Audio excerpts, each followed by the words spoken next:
I'm Norm Silverstein. Glad you're with us. We're in good company today with Tom Judson, Chairman and CEO of the Pike Company.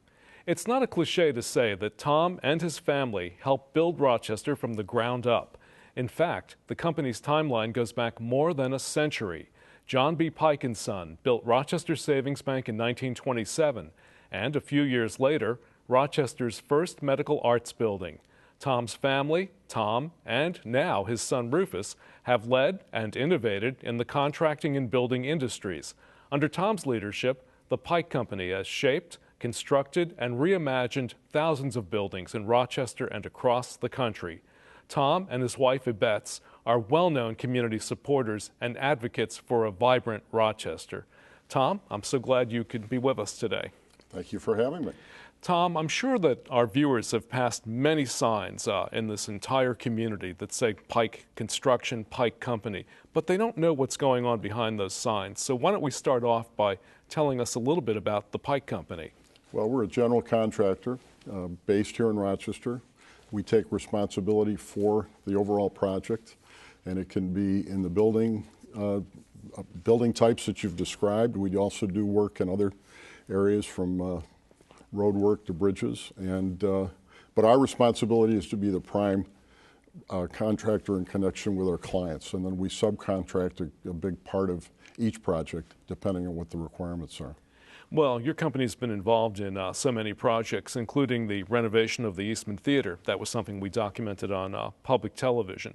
Is there one project that stands out as being your favorite or the most important to the Pike Company?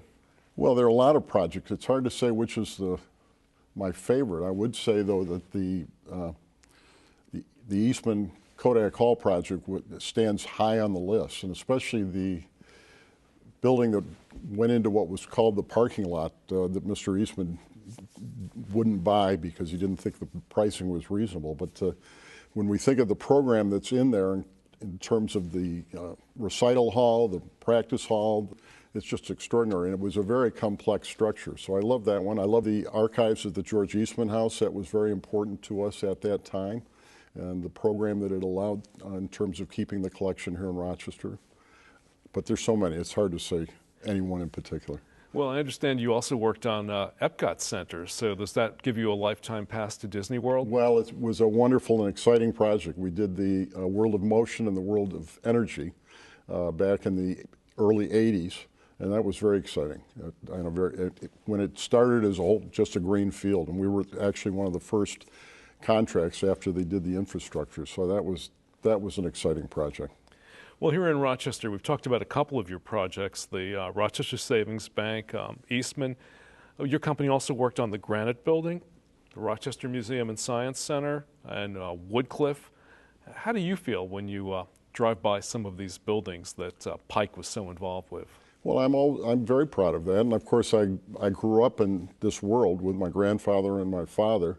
I can remember when we were selected to do Midtown Plaza. That was a pretty exciting event for our family, and of course it was also the same year we did the Finger Lakes Racetrack, so we were very busy that year, and that was great. But it's always been a huge component of just my existence as far as looking at projects, being aware of them, competing for them. The excitement of winning them, the disappointment of not winning them, all of that. Oh, okay. Disappointment. Was there one big project that you wish you had?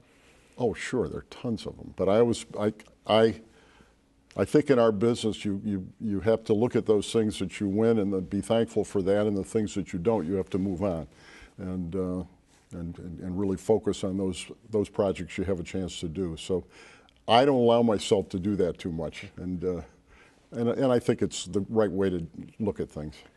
We talked about your company being around for more than a century. In fact, when was it founded? 1873? It was founded by my great-grandfather, John B. Pike, who was born in Holland and came over shortly after the Civil War. And he started it as a millwork company. And so we were doing the interiors of a lot of the very intricate homes along East Avenue and other places. And then his son, my grandfather, John D. Pike, who was born in 1884, he decided he wanted to be a general contractor, and that's when it became John B. Pike and Son. And he was the one who brought us to where we are today as a significant general contractor, not just doing the woodworking component of projects. So your roots as a company go back 130 years, am I correct? That's right. But your headquarters is still at 1 Circle Street in Rochester, not too far from the public market. So with all the opportunities you must have had over the years, what's kept you in Rochester? Well, I think Rochester's an incredible place to live. Both sides of my family have been here for a long time. The Judsons on my father's side were here back in the 1850s, so it's been a part of my life. My wife Yvette's grew up here, and it's never occurred to us to want to move anywhere else. I mean, we've wanted to be here, and we've made our life here in terms of our business and in terms of engaging with the community. You grew up close to your grandfather's house, is that correct? Well, until I was 10 years old, we lived on actually half of our garage was in Brighton and our house was in Rochester, and we were on Highland Avenue near St. Thomas Episcopal Church. And going into Rochester, my grandfather Judson lived, and going the other direction, my grandfather Pike, and we could get to each of them on our bicycles. Wow. So that was fun. Was that in the Brighton area and then back into the city? Well, my grandfather Judson lived on Highland Heights, which is off of Highland, and my grandfather Pike lived on Grosvenor, which is also off of Highland. What was it like back then? What was the neighborhood like, and how's it changed over these years? Well, it was wonderful. In fact, the subway was still running. I would take the subway downtown with my parents, where the Interstate 390 is. So that was fun, and we had a great neighborhood. There were new houses being built in the neighborhood. So it was great. And I went to Brighton Grammar School. Could ride my bike down there, and it was a great place to be. Well, tell us a little more about Tom Judson. I understand that you knew you wanted to be in this business even before you finished college, and you came back and got involved. So what was it about contracting and building things that really you knew this was in your blood?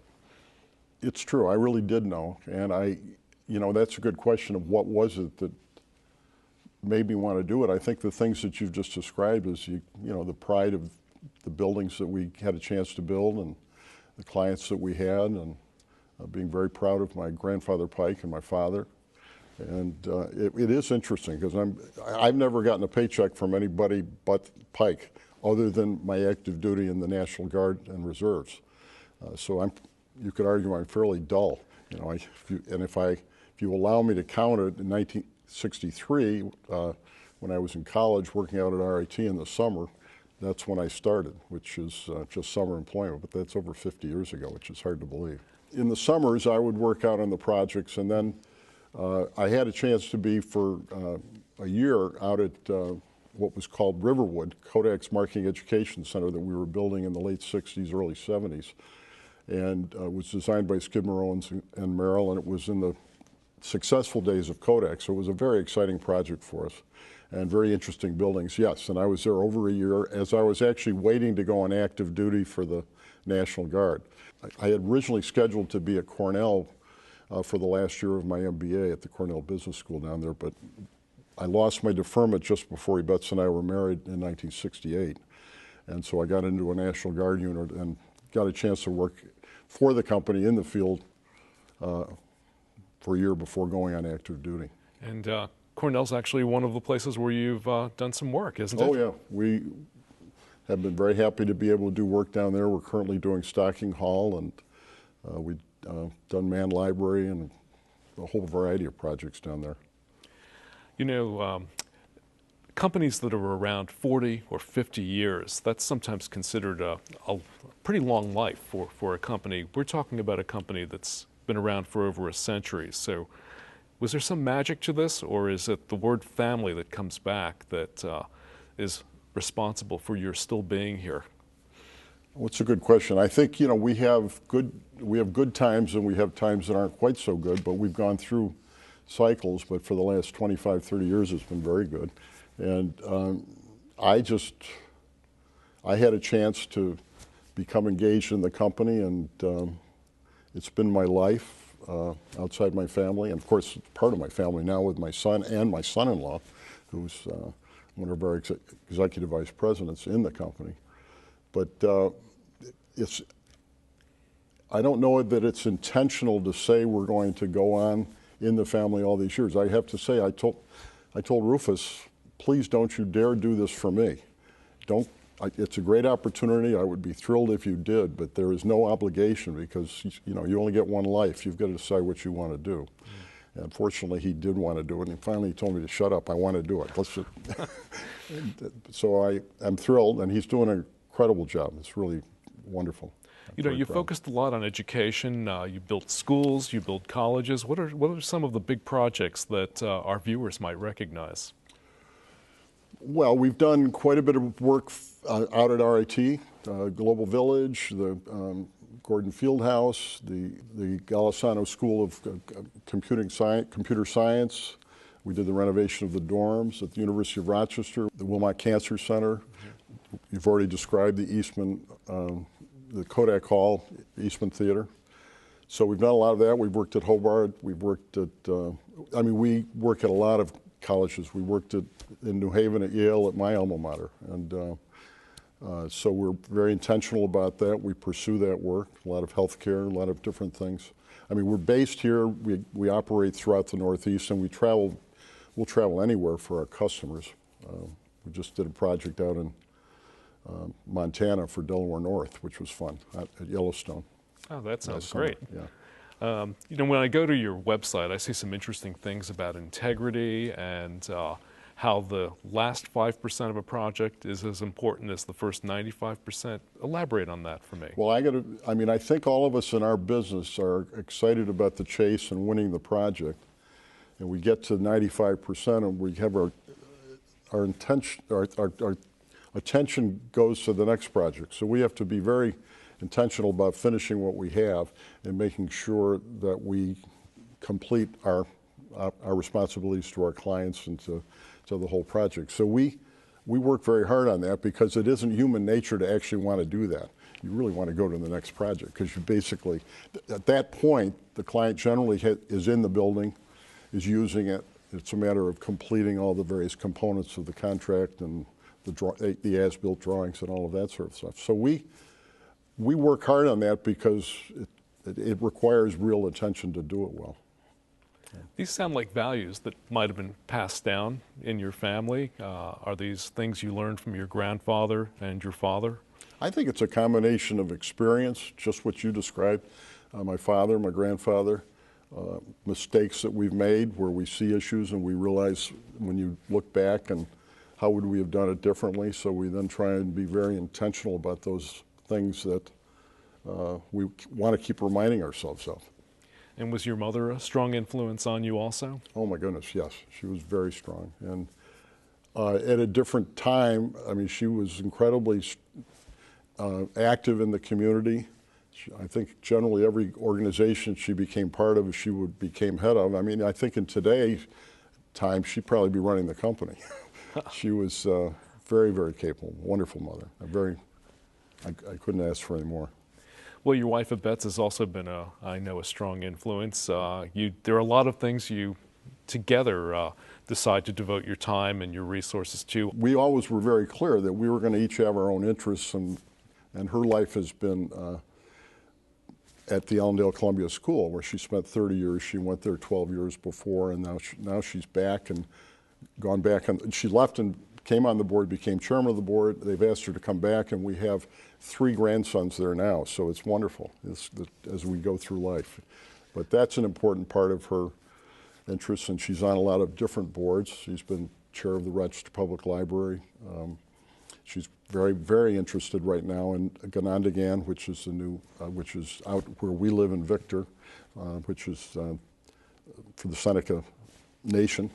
You live not too far from Ganondagan. Is that part of your interest, or is it something that you feel is important for this region to have a strong remembrance of the Native American influence? Well, I think both. You asked 2 questions, and I would say yes to both of them. We moved, again, we're kind of dull. We moved to Victor in 1970 and bought 100 acres We lived in a small tenant farmhouse, and then in '75 we built a house in the back of the property. We've added to what we bought originally, so we've got a couple hundred acres now, and our house is right in the middle of it. It's half a mile to our mailbox. But anyway, it's a wonderful way of life living in this part of the world where we can live there and have a life as we do in this community. Ganonigan is right around the corner. Where we live is where the Seneca's home was, and where they grew crops, where they hunted. So that's absolutely part of it. It's been part of it ever since we first moved out there, for her especially. Giving back is something that you and Betts both believe in. What inspires you to do so much to try to work to improve the quality of life in the community? I think probably we both grew up in that tradition with the example of our parents, her family, and mine. But I think of what we're given in this community, and especially some of the greats. Obviously the greatest impact way back, Mr. Eastman, and with the things that he created, George Eastman, in terms of the United Way, the Chamber of Commerce, the Eastman Theater. And I think there's an obligation for us that are in circumstances where we can give back, that we give our time and effort to continue these wonderful things that we have here in Rochester. Tom, you had a lot of successes over the years. You also had a tough time in the mid-'80s where you had to really dissolve, I guess that would be the first company, and then reformed as the Pike Company. How did you get through that? What was it like having to take that drastic an action? Well, actually, when we got into those circumstances, to suggest that I was in control in any way would be not accurate, or made decisions. The old company, John B. Pike and Son, we had a major project in the Albany area, and we had a couple of others where we basically depleted our resources, and we had to get the support of our surety to complete the project. So it was terrible. I mean, it was more than 100 years from the founding. I was president. I became president in 1975 when I was 30. So it was just a horrible time. And fortunately, our surety decided to fund the company, retain us to complete the projects that needed to be completed. And then after we got it under control, they were willing to allow me to start a new company and give me surety credit, which was something that was extraordinary. But that's not something I ever could say that I planned or that I did. It just was a sequence of events that occurred. And basically, so in 1987, we were a new small company, the Pike Company, which basically was starting over again, frankly. And here we are. It's amazing. And it has come a long way since then. How many employees do you have now, and how big a company is the Pike Company? It's, well, the number of employees is between ourselves and Lecesse, who we've merged with, is approaching 600. The revenue that we had this last year is approaching $500 million. And if you take the value of the work that we manage, where we do just program management, where we don't hold the contracts, last year we did just under $1 billion worth of work. I guess you said that's not too bad for a family business. It's unbelievable. It's all Rufus. Well, you've diversified a lot over the years in types of projects that you take on. What do you see for the future? What's your vision for Pike going forward? It's amazing it took me so long, but when we thought about what's our brand, we concluded probably 10 years ago, it's our people. And it's the people and the experience that we give our customers. We have to give them the best quality. We have to give them a good price, and we have to do it in a timely fashion. And hopefully all of those things better than our competitors. But if there's not if we don't help our clients be successful. So we look at being in that position with our customers. Our vision statement is to become the contractor of choice by delighting our customers and assuring their success every time. And the every time is that consistency thing, which goes actually back to the last 5% that we just talked about. So the vision is built on those kinds of opportunities and those kinds of relationships that we can have with, we hope, the best customers. What are some of the major projects in the area that you're involved in right now? Things that our viewers might take a look at and say, well, now I know who's doing that work. Well, in Rochester, I guess it would be the Transit Center, College Town. We're doing the hotel, the Hilton Garden Inn Hotel for the Del Montes. We're doing the parking garage and the office buildings there. Soon, we'll start breaking ground for Gannett at the corner of Clinton and Main. That's part of the Midtown, which is part of the Windstream, which is an addition to the Windstream building, which we've already done for Windstream. We're involved with 7 projects for the Rochester City Schools, and 4 of them as a construction manager and 3 as a general contractor. Are these new school buildings or administrative? They're basically renovations of existing schools. Renovations. Yeah. Let's talk again about that big renovation you were involved in not that long ago at the Eastman Theater. There's certainly a lot of public attention on that. Did that make that project a little different? The press coming over, the scrutiny of everything that was going on? You know, it was fun, actually. I mean, because it was so complex, we had such a wonderful client, a great design team, and it was different components. The first phase was bringing the mechanical systems up to standard, and then the next phase was, which was not the new construction, was that very small window of time when we were to take out all the seats and do all the work in the theater, and in order to, and we did about $13 million worth of work in about 3 months. Now, the only way you can do that is you've got to have everything there ready to go. You can't be waiting on deliveries for everything.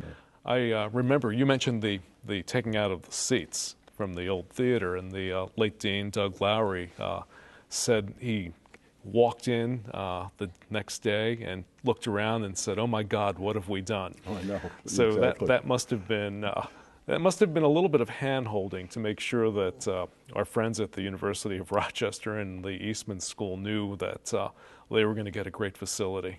Yeah, and they were a wonderful client. They were there with us at every decision point, and that's when we have the most fun and the most successful projects, where we really engage our clients in the whole process.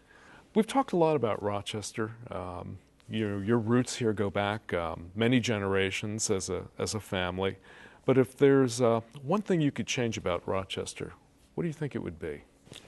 Well, the obvious one, of course, that we all complain about in upstate and Unshackled is I wish we had a better tax climate in terms of attracting and retaining and having private sector jobs. And that would be great. But I think that it's funny because I live out in the country, but I'm really concerned that we do need to create a vibrant downtown.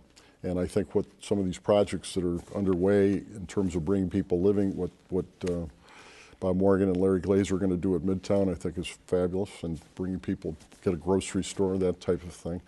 So I think that's really important because we're at a turning point, and that's a point of great opportunity. I think another horrible problem that we have is the poverty we have in the inner city, and how to turn that cycle to give the chance to those people to get into the mainstream of the American dream. I mean, and I don't pretend to know exactly how to do it, but that would be something I'd love to change. What about Rochester's best kept secret? What might that be? Well, I think that first of all, the fact that we can live in a life. We have the tradition of what we have in Rochester with the arts, with the universities, and yet we can live, as an example, for us, way out where our mailbox is a half a mile from the house, and yet come in, be part of this every day. I think our people, I think our academic institutions, and I think the quality of our workforce is extraordinary. And I like the Four Seasons. I mean, I have to admit, and I wish Betts would be more interested because she likes staying here more than I do. But I would go away a little bit in the winter. But I think it's wonderful here, and I think our lifestyle is wonderful. Well, you just described a number of things. Maybe this is redundant, but what do you love most about the Rochester area? Well, just that. I mean, I think if we travel around and we say from Rochester, New York, people from other areas, they think of New York City, which is wonderful unto itself, but we're very different from that, and I think that's a good thing. I like what we are. I mean, I must say, I love where our office is right now with Village Gate and all the excitement that's happening down there over on Circle Street. So come on down and see what's going on there. That whole neighborhood really is changing. It's driven by the arts. Well, exactly, and I think that with the art, with the sculpture garden, with the art gallery there, with Village Gate, with Art Walk, I mean, I'm just delighted where we are, and I don't want to go anywhere else. I think everything somehow is coming to us. It's fabulous, and it is a great part of town. So you've got a son involved in the business, a son-in-law involved in the business. Do you see any grandchildren who might eventually be running this? What do you think, looking further out, the company is going to look like? Is it going to still be the Pike Company and the Pike family? I think so, but I mean, I think those decisions will pass to Rufus and our son-in-law, Mauricio, and our daughter, and Rufus's wife, Amy. I'm having fun at this stage and doing the things I'm doing with them. Our son-in-law is wonderful. Our daughter met Mauricio in Bolivia when she was in the Peace Corps, and he's just done an extraordinary job for us. So I think that we want to continue to do what we're doing and be successful as far as providing great results for our customers and a great life for our people. And it seems to all just happen as long as you do those things, as long as you do those basic things, that good things happen. Sounds like you're having a good time. I am. I really am. And it's, I'm at a stage where I've got the support with Rufus and Mauricio and our team. We have a wonderful CFO, Bill Tian. That there are a lot of wonderful options, a lot of happy choices, if you would, for us. Tom, you and your company, your family, they've had a big positive influence on this community, and we appreciate you sharing your story with us today. Thank you. And thank you for watching. You can share this program or watch it online at WXXI.org. And we'll see you next time on Norm and Company.